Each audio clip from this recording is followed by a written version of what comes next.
Welcome to the Friday main event, Class 6A Top 10. Mr. Lee Teat. Coveted. The coveted top 10. Coveted top 10. Typically, and what Lee means by that, typically the team we pick at the top of our top 10 has a very, very good probability of winning a state title. Or getting there anyway, that's for sure, buddy. Yeah, we've had pretty good success picking our top 10 over the years, and I guess if you're an Oakland Patriot, you hope that holds true again this year, right, Lee? Right. So I'll go ahead and tell you, I guess it's pretty obvious now, we like Oakland to repeat as the state champs.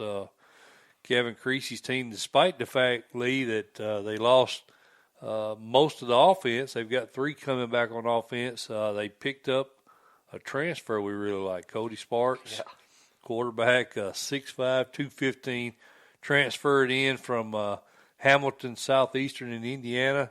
I think that might have been the key ingredient to get them back. What do you think? I think so, but I tell you what, they're going to be as good on defense as they were last year. Man, got 8 returners back. They are stacked again. I fully expect them to be contending to be in Cookeville. Yeah, I do too, Lee. And we went over all their returning starters in our region preview, so I'm not going to go over all of them. But Aaron Moore and Dorian Anderson are a couple that were, along with De'Ari McDonald, a few of the kids that came back from last year. Right. And the main reasons we think that defense is going to be so lethal again this year, they got those kids back. A team that shut out their semifinal opponent last year and shut out White Haven, a very, very solid program in the championship. So, I mean, how could you not put them at number one again? Well, you want to be the best, you got to beat the best. That's right. The Patriots last year were head and shoulders the top of the class, and I think heading into the 2019 season, you got to put them at number one. I think so, buddy. Now, Lee, our second place team made themselves much better, and we're talking about a team again that reached the semifinals last year. Right. But with the incoming talent and the return of most of their lineup, you got to love the Ravenwood Raptors out of Region 6. I really like Matt Daniels' team to probably match up against Oakland this year in that title game. Well, buddy, if you look at skill and talent and roster to roster, Ravenwood has as good a roster as anybody in the state. Mm-hmm. And picking up Reggie Grimes, coming over, transferring from Mount Juliet, just secured that even more. And then we both love Garcia at the quarterback spot. Right. Matt Daniels has got a good shot at it this year, buddy. I do too. I mean, their lineup is eat up with kids that have already got college commitments, and I'm talking big college commitments. That's right. So we really like them. They did fall to Whitehaven in that semifinal, as we mentioned last year, but with 8 starters back on offense, 9 on defense, I think that September 20th game against Brentwood will be a key game for them. Brentwood was the only team that beat them in region play last year, Lee. Right. I think they call that the Battle of the Woods. Brentwood won that game 31-28 last year. I think that'll be a key game for Ravenwood. But Ravenwood, Lee, with a very, very challenging non-region schedule this year.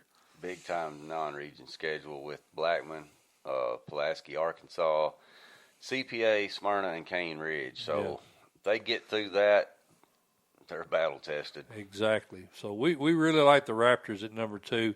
At number 3, we've got another team that historically probably no doubt the best team in the state in the last 20 years, and that's Derek Hunt's Maryville Rebels.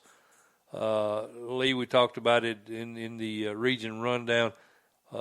Shut out by Oakland in the semifinals. That's the first time that happened since 1995. But Derek Hunt has a ton of talent back for this Rebels team. He does, and Oakland's only loss last year was a regular season matchup against Maryville, where T. Hodge got loose against them, which is another kudos to Coach Creasy, how he game planned against them the next time. Right. They blanked them. But hey, Maryville's got a bunch of talent too. You look across their lineups, a bunch of preseason All-Staters. They got Coastal Carolina commit, a Liberty commit. Really like T. Hodge, man. A.J. Davis a lot. UT commit there. with T. Hodge. How do you argue with Coach Hunt? 26-3, man, 2 years. That's pretty darn good, man. And he's young. Yeah, September the 12th, they play Alcoa, Lee, and I think if you give them an opportunity to win a region game or beat Alcoa, every Maryville fan around is going to take that victory over Alcoa. Oh, yeah. Alcoa got them last year. I think it may be the oldest rivalry in the state. So September the 12th, traveling to Alcoa is a big game for the Rebels this year. That's right. And their go-to Farragut also, and they got Fulton at home and Bearden at home. So yeah, pretty tough non-region. Yes, sir. Lee, at number 4, we got Whitehaven, and this was another victim of Oakland Patriots in their run to the title last year. Another shutout win. Oakland beat them 37-0 in the championship. Would not be shocked to see a rematch of last year's championship. I think Raven would be a big hurdle for them. There's probably about, 4 teams on that side of the state, I think, could potentially slide into that West representative in Cookeville this year. But Rodney Salisbury's squad, no stranger to state title championship or state title games. I agree with you. I think the West is a little more wide open, the path there. I do too. But, as we do all the time, looking at talent for talent, Coach Salisbury's got it again. And he's no stranger to those games, those big games, and I like him at that 4 spot, buddy. I like to see how they get through that 5-game road stretch. That's tough on any team, right? To do that much travel. They have to go to Arkansas. They have to go to South Haven. So some pretty long, and then go to Brentwood. You mentioned they go to Brentwood Academy. That's right. So I think that'll be a bit of a challenge for them to get through that road schedule. But if they can get through that, and then they get the region games there at the end of the season, as they do every year there in Region 8, with the Germantown hurdle. They want to get over that. Germantown's got them the last couple of years in region play. Right. I know Coach Salisbury's squad. I know they want to get that region title, but I like them at number 4, Lee, and I like them to battle Ravenwood again in that semifinal. I agree. All right, Lee, moving on down to number 5, another good friend of ours and I think one of the best 5A coaches in the state, Eddie Woods, Cane Ridge Ravens. I had them a little lower initially in our early release of our preseason poll, but I wasn't aware that they had 8 starters back on both sides of the ball, and thanks to Donovan Stewart and all the good information he puts out, we got that 6A schedule this week. And when I saw that, given the fact that he's got preseason All-State kids back in Michael Reese and Kenneth Allen, not to mention a very good junior wide receiver in Quentin Barnes, correct, I think is going to go high D1. He will. I like I like the Ravens of Cane Ridge to contend with those other 2 teams. It's one of those 4 or 5 teams in the West we really like. I do too. And the one thing that I like about Cane Ridge is their offensive and defensive line are all back. Yes.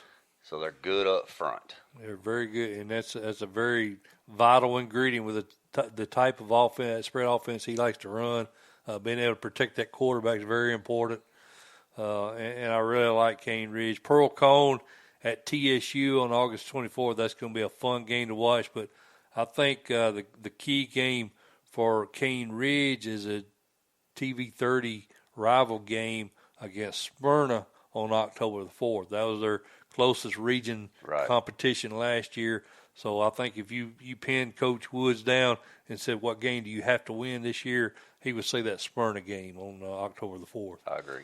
Because it's going to be very importantly, I think, as a Region 5 representative as to where you finish this year. Because I'm telling you, man, you want to dodge Ravenwood as deep as you can. Correct. And by winning Region 5, should Ravenwood win Region 6 as we expect, that sets up a quarterfinal. Correct. A hell of a quarterfinal game. I'll be at that game if that happens. If that happens, that'll be a rematch too, because they're playing in the regular season as well. So yeah. So I like that right there. I like the Ravens at 5. Number 6, we got Mount Juliet Lee, the Golden Bears, the only team that played Oakland close last year, and that's one reason why we've got them this high. Trey Perry, as you mentioned in the region rundowns, he switched over to that wing tee last year, and his his offense just took to that, very well. It seemed to be a natural transition for them. They run it well, and it got better as the year progressed. And despite the fact they only got 5 starters back on offense, 2 back on defense, I like the Mount Juliet Golden Bears to win that Region 4 and compete. I do too. Losing Grimes hurts. Hurts a lot. He's Yeah. still got Malik Bowen there, and then like I said before, I like Delphin Dahl, the lineman. He's a stud, and then he's got plenty of tailbacks, plenty of athletes over at Mount Juliet. So I like him at the 6th spot. Yeah. That game against Oak Ridge on October the 18th, that'll be a fun one to watch. No region, that's not a region game, but I think that would be a good game to watch. Yeah. I think it'd be entertaining game to watch. Lee, at number 7, we got we're moving over to the west side of the state, and the team that we were really impressed with as we did our research for this show was the Houston Mustangs. I really think James Thomas, who went 10-2 in his first year there at Houston, I really like what he's got going on there for that Mustang team. I do too, because 3 key ingredients of the 7 returning starters on the offense is Grayson Hitt, and then we talked about his quarterback, Ethan Burns, 25 touchdowns, and then his tailback in Lincoln Parr had 2,100 yards and 31 TDs. That's pretty ridiculous statistics. It is. And I like those 3. It's a 3-headed monster right there. That's going to be hard to do anything with. So I like Houston. Houston's kind of our sleeper. It is. Yeah, I think make they some could, noise. Yeah, I think they could upset some teams. And we mentioned they played Whitehaven really close last year, 31-27 there in the second round, with most of their lineup back off of that 10-2 team. You gotta love the Mustangs. I like them a lot. Right. I think that October 24th game against Cordova, that was the only region team that challenged them last year. I think if they want to avoid this same situation we were talking about with Mount Juliet, if you want to be able to avoid Whitehaven as long as you can, you need to win that Region 7, because that's going to set up a Whitehaven, possibly Houston team playing in that quarterfinals. So Correct. I think that's a pivotal game for those guys October 24th to secure that Region 7 title with a win over Cordova. Lee, at number 8, we've got another Region 6 team, and I really, we talked about the region rundown. I love Region 6, and we've got Scott Blade's Independence Eagles at number 8. 6-6 last year, 3-2 in region play. They got knocked out the second time they played Brentwood. That was one of 2 games last year. They beat Brentwood during the regular season. Brentwood got the revenge. Coach Crawford knocked them out 27-24 in the second round. I like the Eagles. I do too, and we both like Ethan Cash. He's Coach Blade, man. He gets his quarterbacks and just coaches the fire out of them, and it shows up. And of course, they got Chase Bishop, which is Blaine Bishop's son, number 15 recruit in the state there, and then Chase Robertson. Like you said, the offense has never been a question. Mm-hmm. But they got 6 returners on defense this year, so I think defensively they get a little better. Yeah, I think if you throw out the Memphis East team, a really terrible team last year, you throw that game out, they give up 30 points a game last year. So the defense is a concern for me, but like you mentioned, with 6 starters back, hopefully that's solidified. Another area of concern for me was the offensive line. I noticed in the games I saw last year, Ethan Cash was running for his life. Correct. I think the offensive line play has got to be a lot better this year if they hope to advance deep into the playoffs. Right. All right, Lee, at number 9, we got Blackman the Blaze, Kid Hartsfield's team, 10-2, 5-1. They fell to Mount Juliet in the second round, 35-14. 3 starters back on offense, 5 on defense. What do you think about the Blaze? I think they're a top 10 team, no doubt. They do have a lot of talent. Rutherford County School.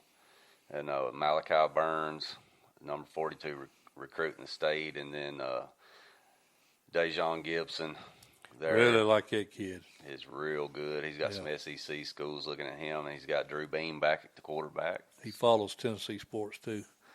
Keep that in mind, kids. Follow Tennessee sports. You get mentioned here on the Friday Minute. Yeah, big pickup for Blackman too is Keontae Newsom, a kid coming over from Brighton.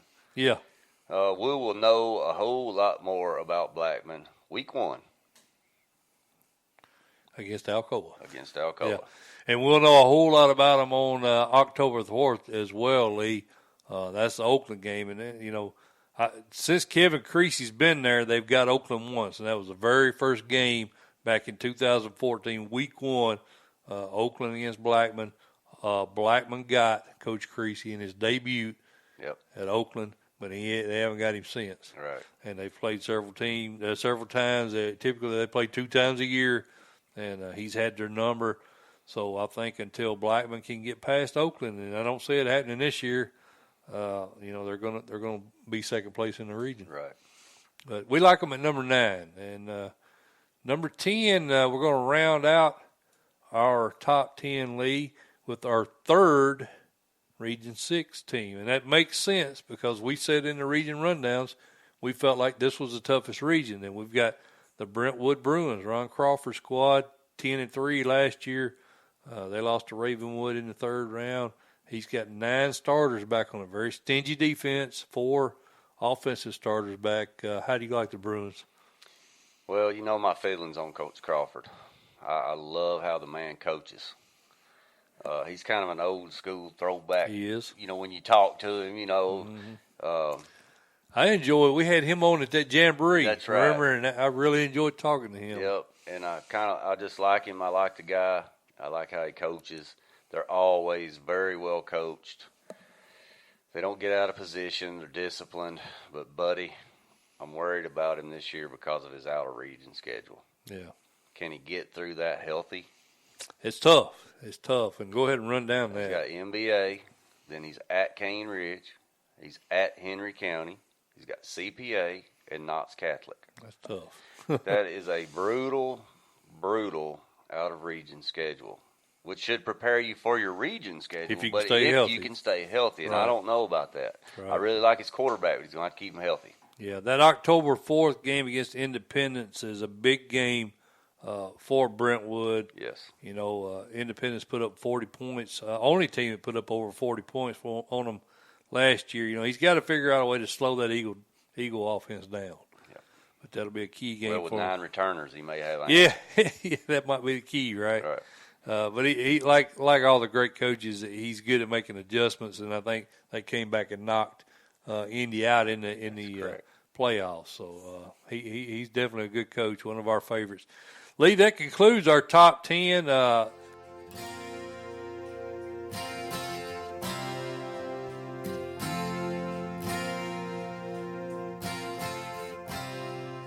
She's a good